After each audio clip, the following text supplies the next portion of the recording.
Hello students, class 12 chapter 5 money.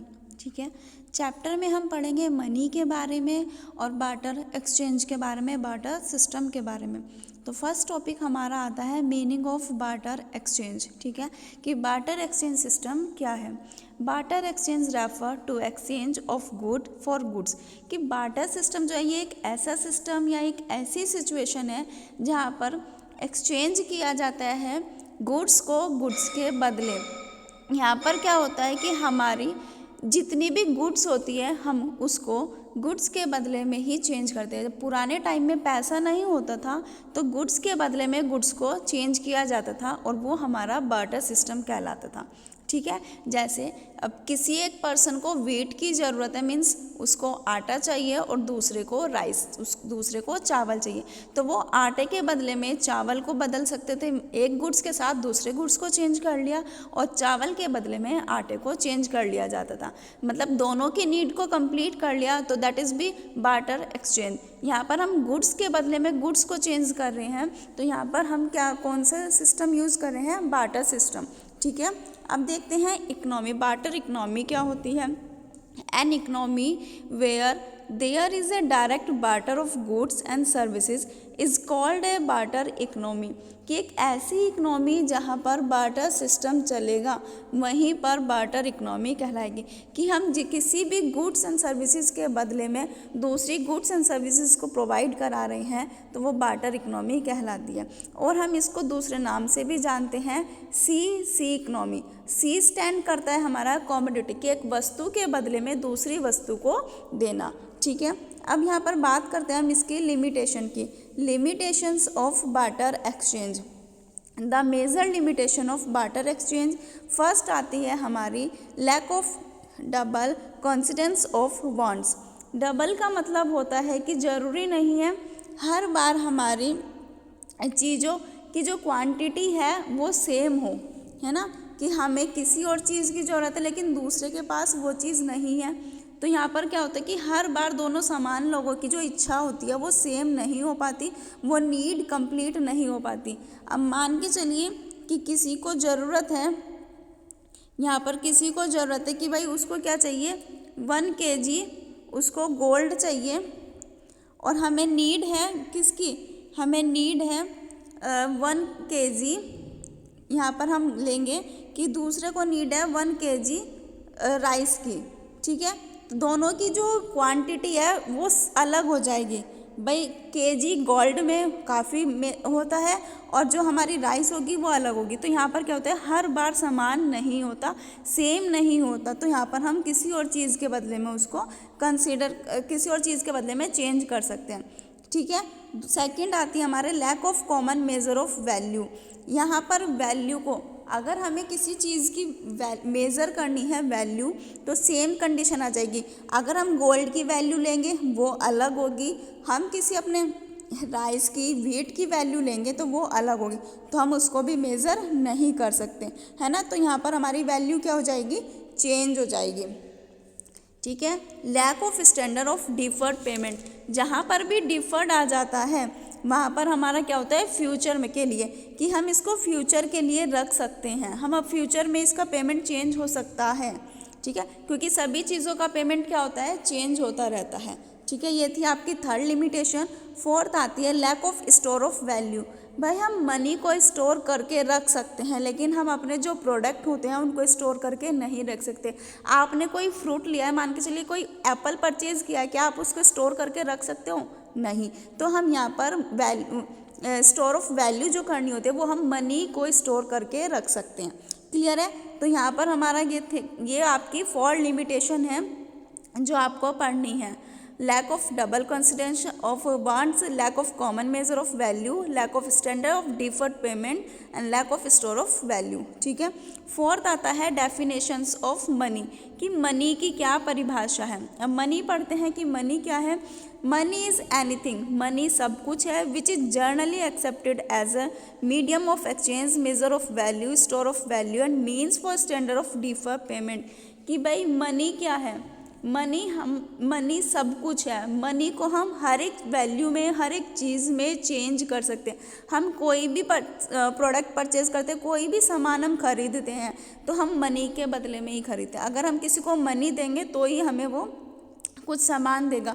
हम money के बदले में एक दूसरे की वैल्यू को मेज़र कर सकते हैं, स्टोर करके रख सकते हैं, पेमेंट चेंज हो सकता है। अगर हमने किसी प्रोडक्ट को आज कम दाम में खरीदा है, वो आगे जाकर उसका दाम चेंज हो सकता है ना। तो मनी हमारी क्या है, मनी इज़ एवरीथिंग, मनी सब कुछ है। मनी के बदले में ही सब कुछ चेंज किया जा सकता है, ठीक है। अब बात करते हैं मनी सप्लाई की। मनी सप्लाई क्या होती है? मनी सप्लाई में आता है हमारा, money supply refer to total volume of money held by public at a particular point of time in an economy. कि भाई मनी सप्लाई की पब्लिक के पास कितनी मनी है, पब्लिक की जो टोटल वॉल्यूम ऑफ मनी है वो एट अ पर्टिकुलर टाइम में कितनी है, ठीक है। कि भाई पब्लिक के पास जितना पैसा होगा उतनी ही उसके साथ में वो सप्लाई की जा सकती है, उतनी ही डिमांड के अकॉर्डिंग हम बढ़ा सकते हैं, ठीक है। अब बात करते हैं feature of money supply. Feature of money supply में क्या क्या कहा है? It include money held by public only the terms public signify the money using sector. कि भाई पब्लिक के पास कितनी मनी है जो वो अपने पब्लिक सेक्टर में मनी यूज को कर सकते हैं। इंडिविजुअली वो अपना कितना पैसा लगा सकती है एक बिजनेस फॉर्म में, ठीक है। It is a stock concept, it is concern with a particular point of time.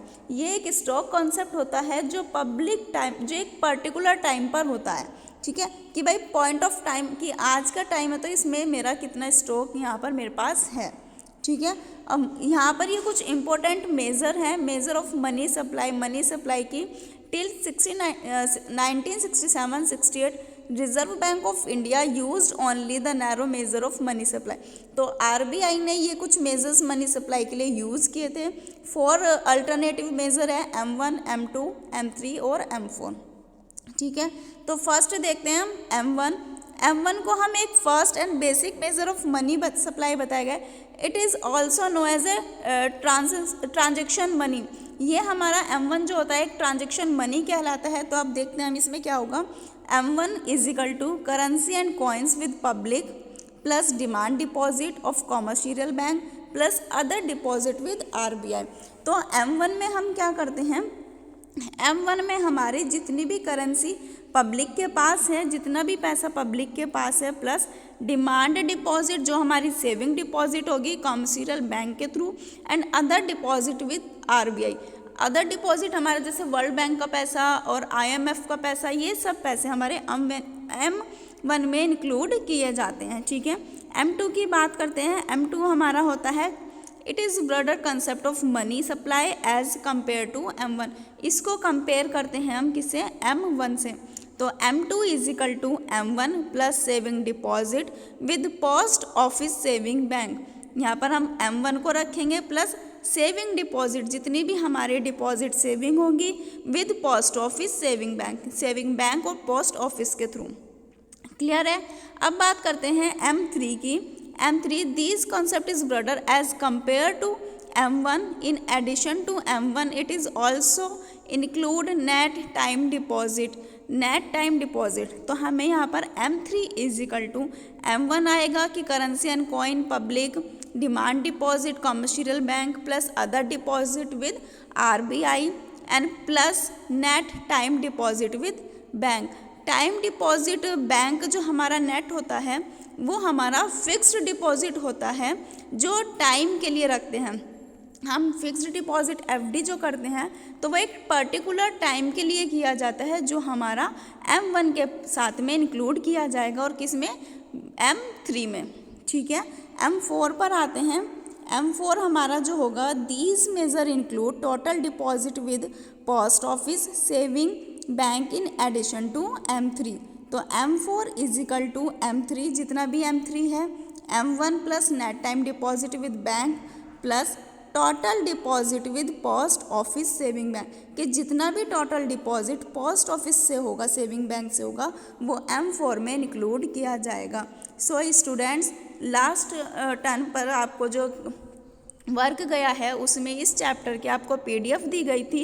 ये चैप्टर की पीडीएफ आपने अपनी नोटबुक में लिख लिए होंगे नोट्स, और इसके साथ में आपको एक एक्सप्लेनेशन भी दे दी गई है इसी चैप्टर की। तो इस चैप्टर को अच्छे से नोट डाउन करना और अच्छे से लर्न करना, ठीक है। और ये जो मेजर मैंने बताए हैं M1, M2, M3, M4, ये मोस्ट इंपॉर्टेंट है। इनमें से एक क्वेश्चन आपको ज़रूर मिलेगा, ऑब्जेक्टिव में भी आ सकता है और आपके थ्योरी पोर्शन में भी आता है, ठीक है। तो इस वीडियो को ध्यान से सुनना और समझना। Thank you.